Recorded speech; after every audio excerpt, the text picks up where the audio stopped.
Adelaide Asterix. I am a trans dominatrix working in Melbourne.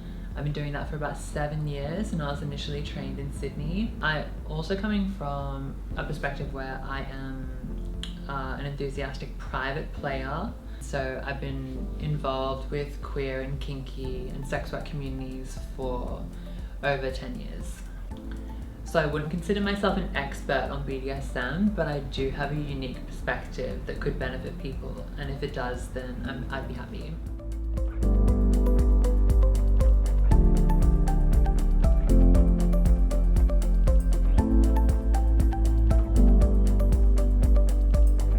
Oh, all the time. I feel this like privately, but also professionally, because most spaces are so dominated by cis people. So it's often hard to find a place where it's like completely chill, like to be a trans person. And it can happen in really subtle ways. So for example, I remember going to this play party when I was in London, and it billed itself as like this really queer, like fluid, progressive, kinky space. But it ended up being like kind of like white cis swinger vibes, which is quite surprising to me, because it was, even though it was trying to be inclusive, it wasn't transparent about the dynamics that were existing in the party and the culture that sort of operated within that group of people. Now, I'm pretty palatable when it comes to trans inclusion. I'm like a slim white girl.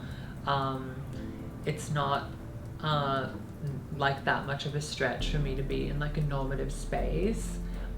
But if I was feeling that in that space, I can only imagine how like another trans person might be feeling.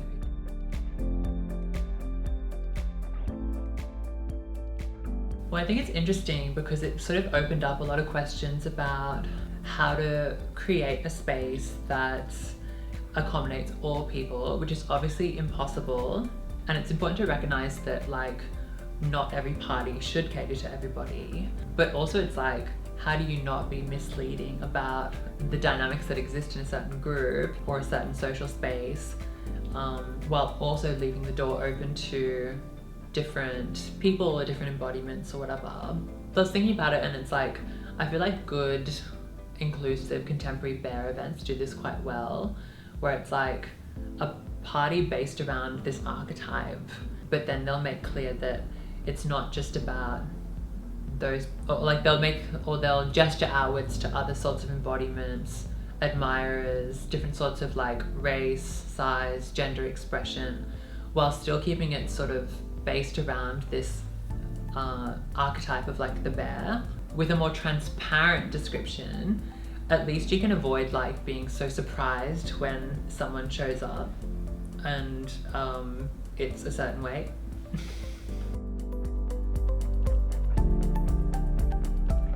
So queer is a very inclusive umbrella term, which is what makes it so useful, but also sadly it has potential to be vague. So if it's like a queer party, it's kind of hard to know what that party is going to be like and who's going to be there. If it's a kinky party, that's also quite a vague term, and so it's like, what activities specifically are kinky in this situation? So with this party example that I gave earlier, I have no doubt that the people there had explored some of their desires and identifications and found that they were different from like maybe their more conservative families or some of their peers.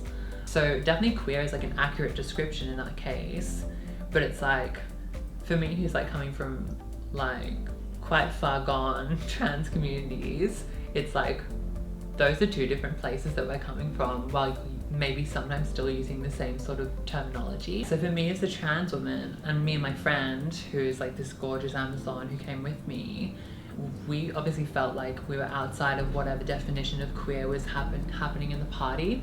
And I think that's important to remember when you're using words like queer, is that like a lot of trans people don't feel included when you just say queer, because historically it does mean like gay and lesbian.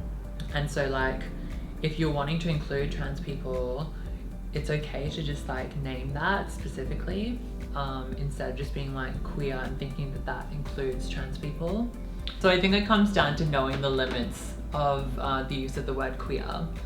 So I think sometimes it's also employed in this way of like anything goes and an anything goes capacity.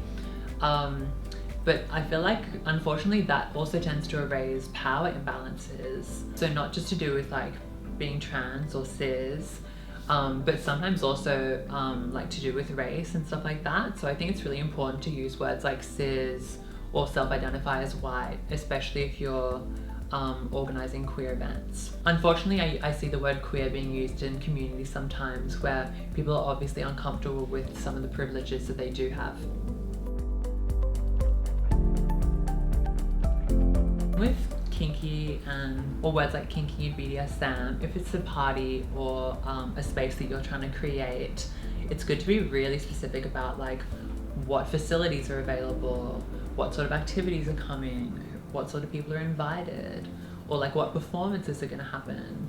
And so these are ways of like flagging the sort of event that it's going to be, and so there's no like rude surprises for people who want to attend. I actually think this is like one of the biggest lessons of like the disability rights movement and conversations around accessibility that have started to occur in recent years, where it's like obviously we go out of our way to make spaces accessible and inclusive as possible, but when we reach a point where we can't do that, then it's like about being descriptive as descriptive as we can be about like what the space is actually going to be like, so that people from with lots of different needs can make an informed decision about whether they want to attend or can attend.